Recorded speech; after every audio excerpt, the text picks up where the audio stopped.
And hello and welcome to this edition of Phillies Talk Podcast. It's the longest running independent show talking all about the Philadelphia Phillies. It's Memorial Day 2017, and we're talking Phillies baseball. Here's the stretch by Robinson. The 3-0 pitch. Swing a long drive. There it is. Number 500. The career 500 home run for Michael Jack Smith. And the Phillies have regained the lead in Pittsburgh. 8-6. And the Phillies dugout comes swarming out to home plate. Phillies Talk Podcast is now listener supported. Just go to our Patreon page at Patreon, patreon.com/Phillies, and you can sponsor this podcast. Welcome to Phillies Talk, the independent podcast from FightinPhillies.com, featuring news and views about Phillies baseball. Hi, this is Gary Matthews. You listen to the Fightin' Phillies podcast.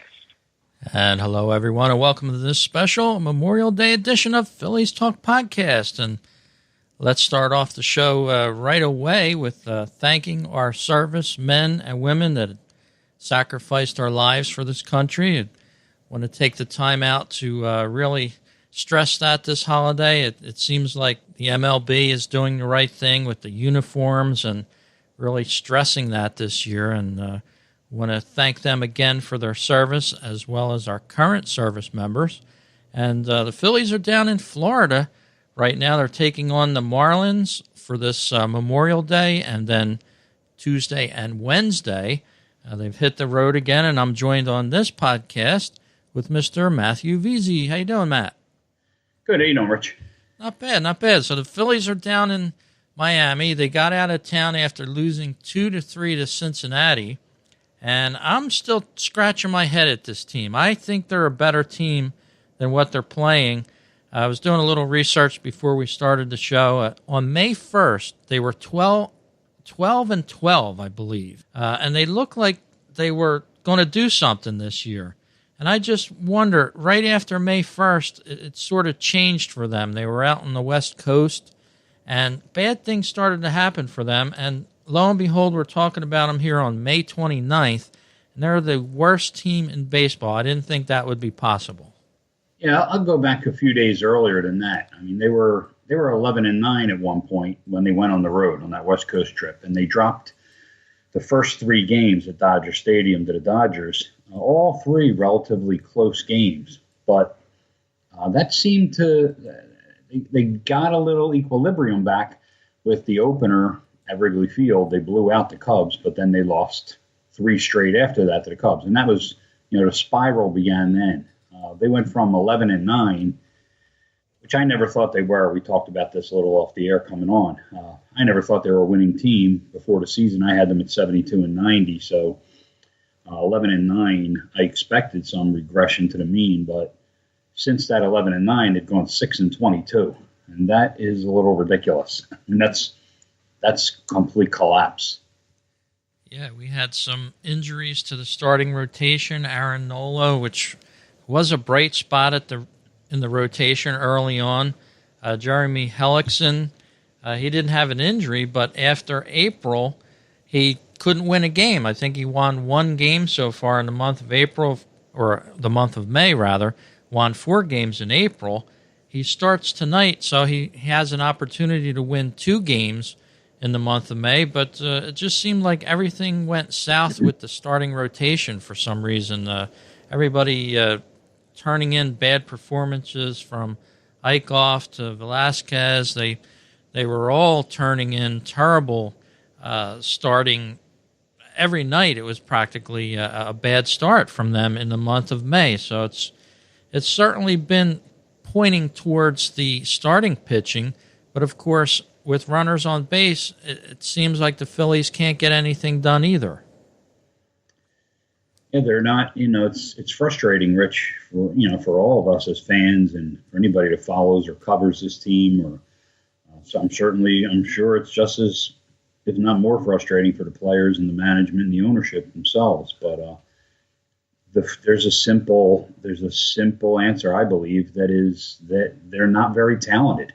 There's some people who just don't want to believe that. They don't want to buy that. They're not willing to sell that. I understand why the team wouldn't want to sell that, but a lot of these guys have been regulars either here or somewhere else for 2 or 3 years now.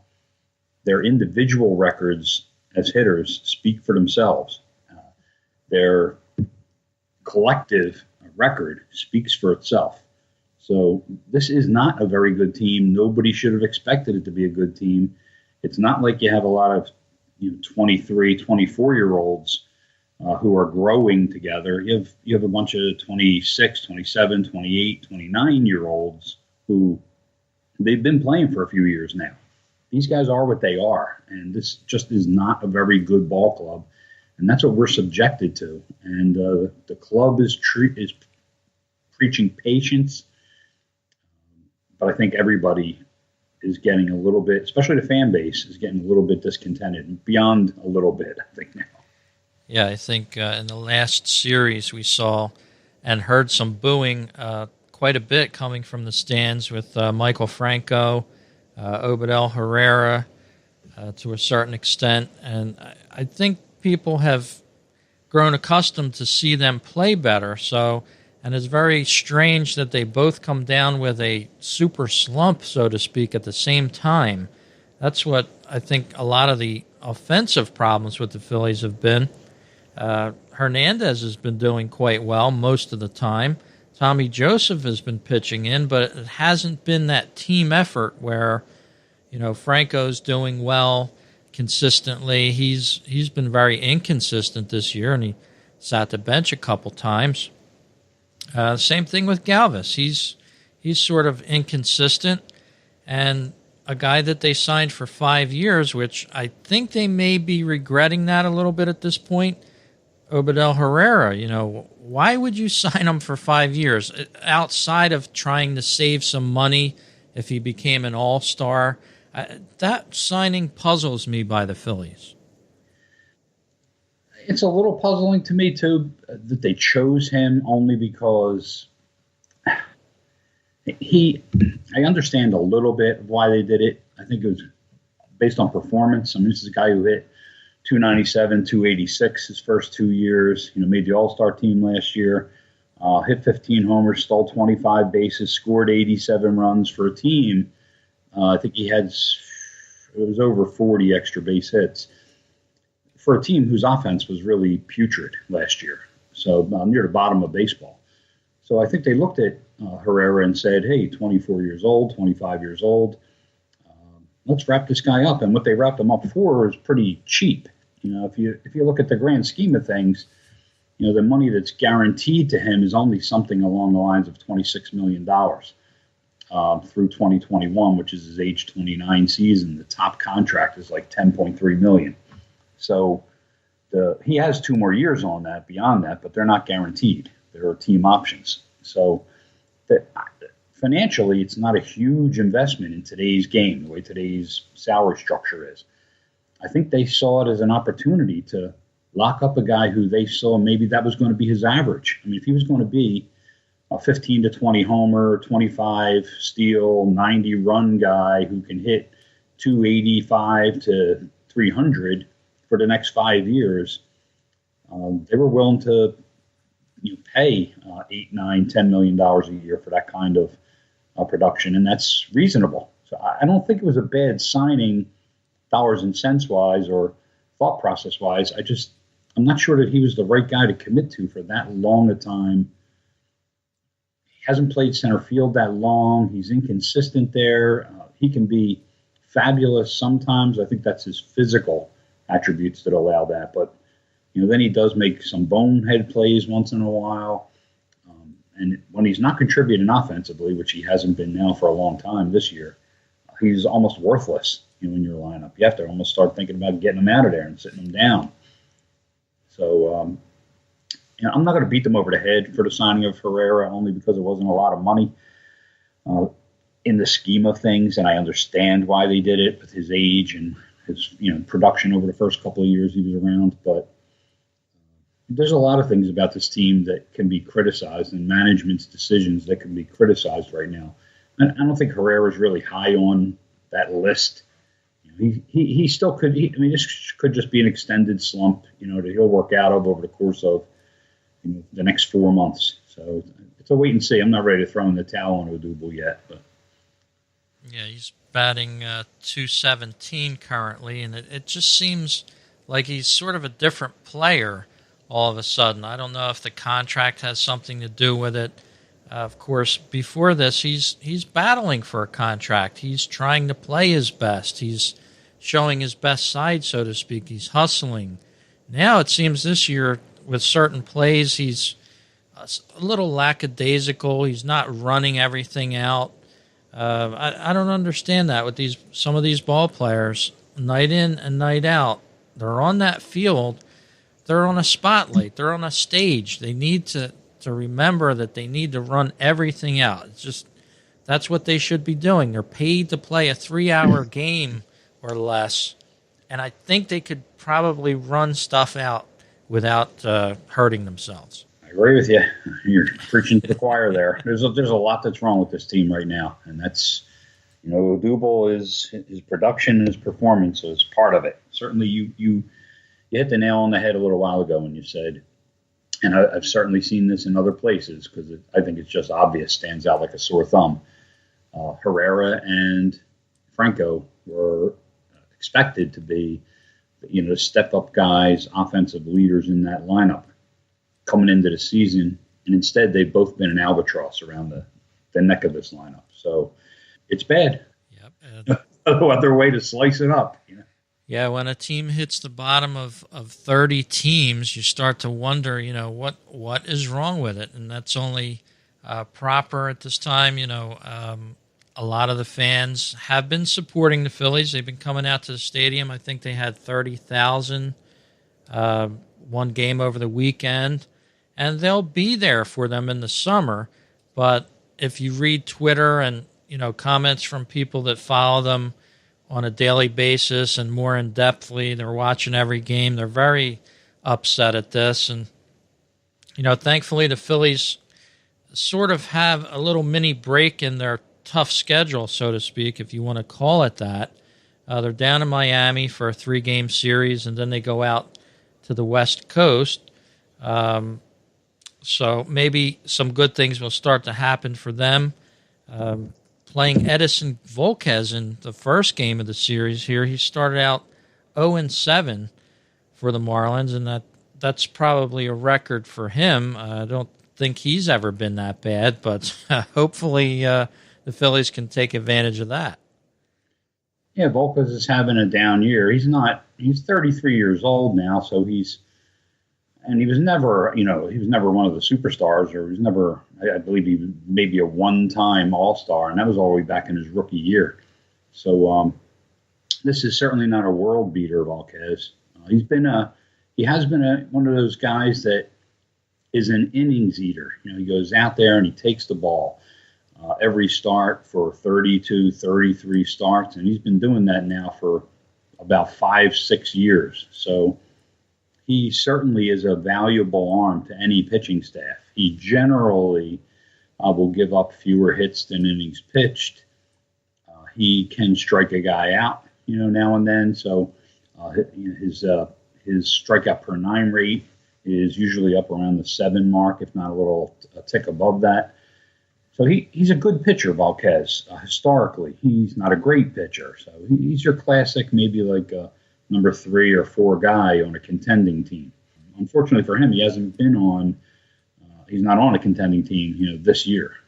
He's had an opportunity to do that in recent years with the Royals and the Pirates when they were first getting back into the playoff hunt. This year, he's on a poor team that is kind of mirroring what the Phillies are doing, and he's getting a little older himself, so his skills are deteriorating a little bit, and we'll see if the Phillies can take advantage.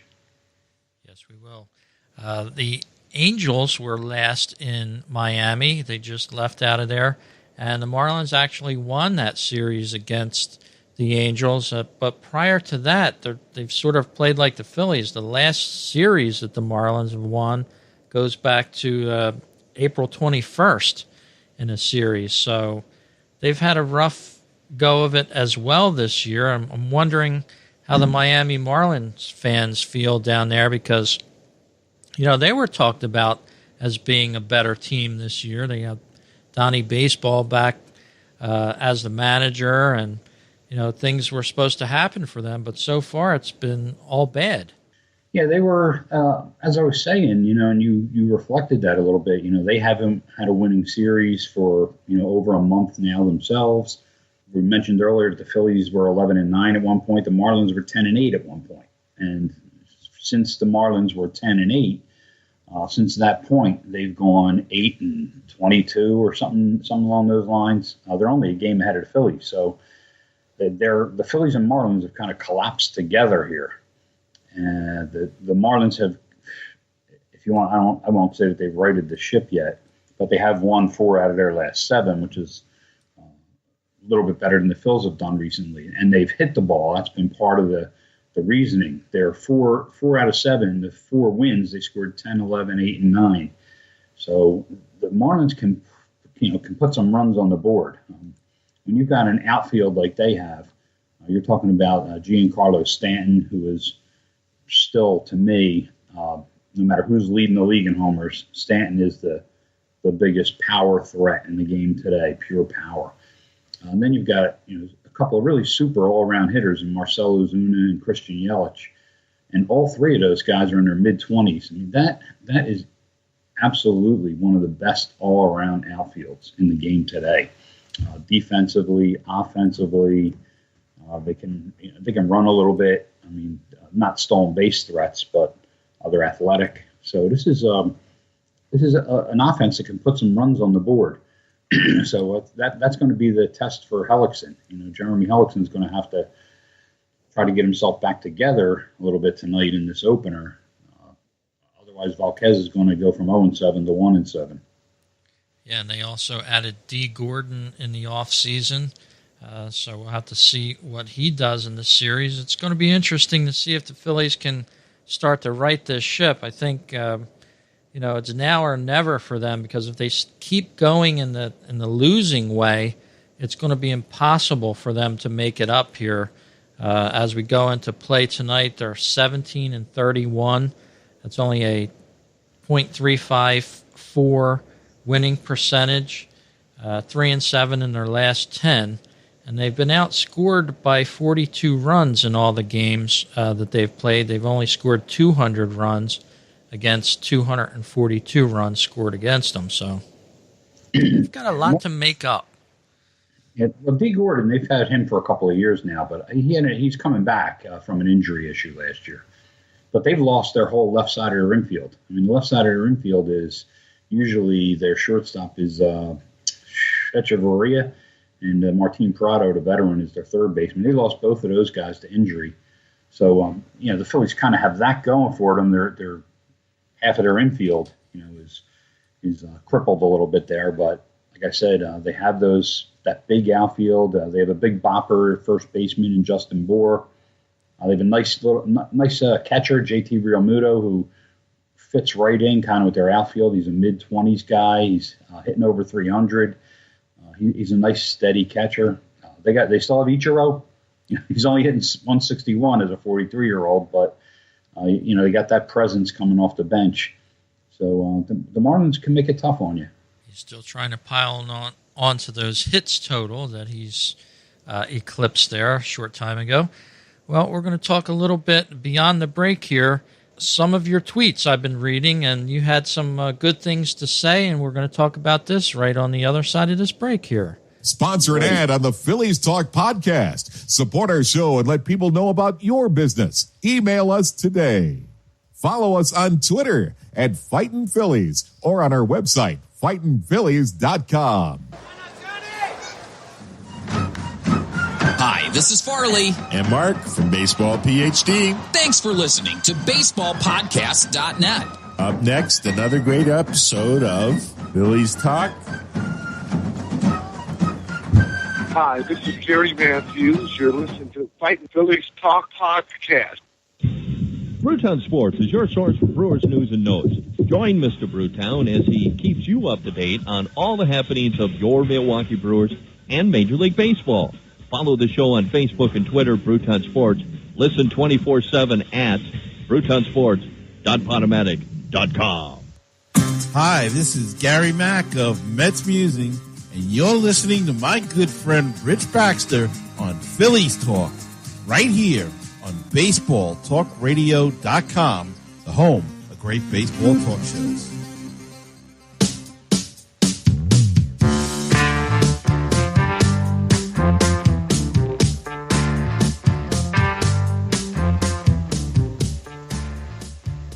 We're back talking Phillies baseball here with Matthew Veasey. And Matthew, why don't you let people know where we can find you on the web? Well, the easiest place is that they can find me at my own website, which is mattveasey.com. That's MattVeasey.com. And on Twitter, I'm there at Matthew Veasey. That's MattHewVeasey at Twitter. And they're the two main places that I am. I'm also writing regularly for Fansided and their MLB coverage, and you can catch me there on Fansided at their Call to the Pen site, which is their main MLB site. Very cool. I know I read a few columns there of yours and some other writers there about the Phillies. Very good group of writers there, so check it out over at Call to the Pen baseball blog. And just a couple days ago, you had some tweets about how the Phillies can improve and what they need to do to get there. Could you embellish about that a little bit? Well, we all have our opinions. That's a great thing about this game, Rich. And there's a lot of different ones out there. And the only opinion in the end that matters is the, quote, experts. The management, the scouts, and the coaches, the decision makers with the Phillies and in the Phillies organization. So it's always easy for us to sit back here for somebody like me or some of the writers that cover the team, some of the bloggers and some of the other opinion makers or offers, if you will, on social media. It's really easy for us to make our opinions known. But I do have one, and my main opinion is that, frankly, I'm tired. I'm sick and tired of watching this baseball that we've been seeing, not just in 2017 from this team and this organization at the major league level, but for 2, 3, 4 years now, where it's been not just losing baseball, it's been bottom of the league, bottom of Major League Baseball. I've heard people this year talk about they're better than this. They're improved. It's just not showing in their record. I don't see it. I didn't see it coming in, and I'm still waiting for this to happen. Watch them win like 5 out of 7 at some point. Everybody will say the panic's over. It won't be over for me at that point because I still think they're a 72-90 ball club, and that's just not good enough. If that's good enough for anybody in this organization, then shame on them. That's what it's been like for about 4 or 5 years now. We've been being sold on this rebuild, and that was great. It was the exact right thing to do. But at a certain point, you have to start showing us something. You have to start making some moves and changes. These guys have to start playing here in Philadelphia in the big leagues at some point. I had an interesting conversation on social media yesterday, and I like to throw other people's names around because they're not around to defend themselves in this kind of format, so I won't do that to them. But some people who know out there who cover the Phillies on a regular basis, who are basically saying the kids aren't going to help. The kids aren't the answer. My retort would be, what is the answer? And is your response to me then, there is no answer? There's no answer. You just have to go with what's here now and suffer through the losing. We've been doing that. We've been doing that for years. And I think the thing that is getting tougher about the waiting, tougher to maintain the patience, is collectively how well these kids are playing together. The Iron Pigs are tearing it up in AAA. If any, they may be, if anything, the best minor league team that is out there. They're putting up big run totals every night. They're bashing the ball over the yard. They're getting consistent pitching, and that's at the AAA level. I understand that it's a big jump. It can be one of the biggest jumps in all of sports, going from the AAA level to the major leagues. I'm not saying that there's any one player at Lehigh Valley that is the savior or that will be a difference maker in Philadelphia. What I am saying is that 4, 5, or 6 of those guys, between the pitchers and the position players, would make a difference in Philadelphia. I think they would make a difference in winning on the field. I think they would make a difference in the locker room as a group together. And I absolutely believe they would make a difference to the fan base. They would certainly be a much more interesting team to watch when we believe we're watching our future. When we believe we're watching players who we're going to be rooting for possibly for the next 5 years. Instead of these placeholders who we know, we know with the vast majority of them, it's just a matter of time before the cord, gets pulled on them and the trap door opens and they get flushed out and somebody does eventually take their place. It's only a matter of time for these guys. So we're sick of watching placeholders. I'm sick of watching them. And I think that there are a handful of these guys, at least 3 or 4, who are ready right now to step in and help start changing the attitude up here and start changing the results and start changing the perception of the fan base about this team. Yeah, and as you said, it's easy to be a blogger and sit back and an armchair GM, so to speak, and say different moves that a team could make. But, a lot of the writers and the columnists that follow the team are sort of beholden to the team as well. They're not going to go out on a limb and start giving you opinions necessarily like the bloggers do. That's why I kind of like being a blogger. I like reading other blogs because you're hearing opinions from fans basically and not people that are drawing a salary and beholden to an organization. They can't say everything that they really want to say probably. They're just reporting the news as it happens. And I guess that's part of good news reporting. They're not putting their own opinions into it. But as you said, I think the Phillies have to realize at some point in time, and probably sooner rather than later, that they're going to have to bring 1 or 2 of the younger players from the Iron Pigs up and just see if that does make a difference with this team. And if it does set a spark, here you got a hungry guy here that's going to show you how to hustle. How these guys have lost that basic tenet when all McCannon used to do is stress the basics. I want the basics. I'm going to teach them how to bunt. We haven't seen this team be able to bunt in 2 years, but yet we've heard that from McCannon. He wants to go back to basics. Well, either he's failing or something's failing in this organization because it is not happening.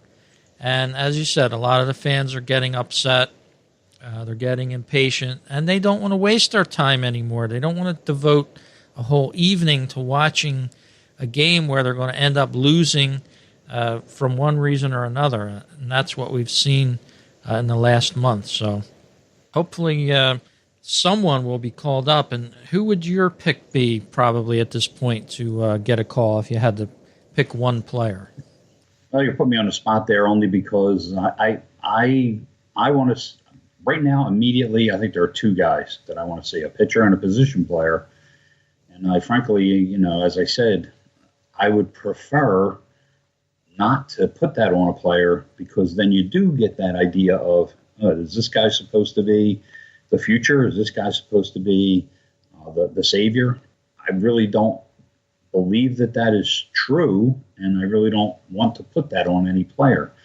What I would like to see is 3 or 4 guys come up all together, all at once, bring that winning mentality from Lehigh Valley to Philadelphia, bring their youthful vigor, their youthful enthusiasm, their groupthink, bring that to Philadelphia together and let the fans know and let that locker room know too. This is the future. You're not the future. You've been losing. You're not performing. We're making a change. That message should go loud and clear into that locker room by the appearance of 3 or 4 position players and a couple of pitchers. That's my opinion of what they should do. If you want to give me, you want me to give you 2 names right now. Position player would be Roman Quinn. I would call him up right now. Pitcher, I would call up Ben Lively right now. Lively has done nothing throughout his career but win. No matter what organization he's been with, Cincinnati or Philly, no matter what level he's pitched at, all the guy does is win, and the vast majority of his outings, he gives his team a chance to win the ball game. He goes innings. He doesn't allow a lot of hits. He's not a big strikeout guy, but he can get to strikeout here and there. And he's a confident guy on the mound. I brought this up recently again to one of the more well-known writers with the team who compared him to Kyle Kendrick, which I thought was ridiculous. The comeback to me was, Kyle Kendrick had a good minor league record too. No, he didn't. He had an okay minor league record. If you compare Kyle Kendrick's minor league record to Ben Lively's minor league record, Lively blows him away. Lively's been much better pitcher. He's been the organizational pitcher of the year in Cincinnati and in Philadelphia. I just think the teams get so enamored of these scouting reports. Oh, he doesn't throw 95. His every breaking ball isn't quite, as sharp as this other guy. Well, meanwhile, this other guy can't get anybody out in the majors or the minors a lot of times. You can have all of the alleged talent, and you can have all the pitches in your arsenal that you want, that'll make a scout sit up and take notice. But if you can't get hitters out, if you can't control and command the strike zone, if you can't control your emotions, then you're of no good to anybody. Lively does all of that. So I'm not here to tell you that Ben Lively's Greg Maddux or Steve Carlton. He's not going to be a Hall of Famer, I don't believe. He's not going to be maybe even an all-star. But Ben Lively will come up here and he'll give the Phillies a good outing the majority of the time, just the way he has all throughout his minor league career at every level. And we don't see that from every pitcher here in this rotation currently in Philadelphia. Yeah, and right now he's Lively. Yeah, he's a top-ranked player to take Eflin's place, as Zach Eflin has been demoted down to AAA after the 8-4 loss to the Reds. And Howie Kendrick should be back for the series with the Marlins. It'll be interesting to see where he plays and who sits, because we have a guy named Aaron Altair that's been pretty good for the Phillies, and I think it would be a travesty to have him sit. Now, to say that I'm excited about the return of Howie Kendrick would be overstating things. Howie Kendrick is a guy he's 33 years old now. He hit .255 last year with 8 homers and 10 steals in almost well over 500 plate appearances. I mean, this is a guy who never was a great player. He's had some nice years, but he was never a great player. And now he's on the back end of he had slipped to being kind of like an average player, and now he's on the tail end of that. Howie Kendrick's just another placeholder to me. He may come in and have a few good games because he's a veteran. He knows how to play the game. I saw him, have a great at-bat at AAA the other day. I was watching the Iron Pigs game, and he looks good down there. But he's a man among boys down there. I'm just not very excited about seeing Howie Kendrick back. We'll have to see if he makes any difference for this Phillies team. They have 3 games left in the month of May. They'll finish out the month in Miami, then have an off day on Thursday, and playing the Giants in June. So that'll be pretty neat to look forward to that. And do they come home to play the Giants, or are they on the road? You're talking about after this current road trip? Yeah. The Phillies it's just 3 games in Miami. Then they come home to play the Giants, and then they have the trip.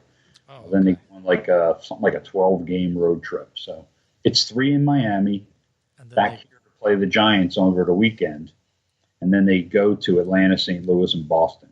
That's very strange. I don't think I've seen a scheduling thing like this where the Phillies would just fly to Miami, play 3 games, then come back home, play 3 games. It's like 12 out of 15 or something like that on the road. Yes, very odd scheduling so far for this Phillies team. In my opinion, it just seems like they're all over the place anymore. And these aren't, we said kind of like, oh, maybe they'll start winning because they're playing, lesser teams. Well, kind of as we commented earlier to each other, this is the other teams look at the Phillies the same way. The other teams are Miami's looking at the Phillies coming into their ballpark saying, hey, maybe we can snap out of this. We've won 3 out of 5 or whatever it is that they've done recently. And we've been banging the ball around the yard. 5 out of 7 they've won. And they've been banging the ball around the yard. And now we get the last place team coming in. So they're licking their chops at the Phillies coming in. The Giants have had a miserable season. This is a team that I thought was going to contend for the NL West crown. And the only thing they're contending for is to try to stay out of the basement in the NL West right now. But they're probably similarly saying, geez, let's get to this soft part of our schedule. And Philadelphia makes their eyes light up. Yes, indeed. Well, we'll have to see what happens with the next few games from the Phillies. Hopefully they'll string together a little winning streak. Matthew Veasey, it was a great time talking to you about the Phillies, and hope to talk to you a lot more as the season goes on. Thanks, Rich. You too. I'm looking forward to talking about some good stuff with the Phillies. Exactly. Maybe we can get some of these kids up here and get some excitement, enthusiasm going. Yep, time will tell. Well, thanks for listening, everyone. Talk to you the next time on Phillies Talk Podcast.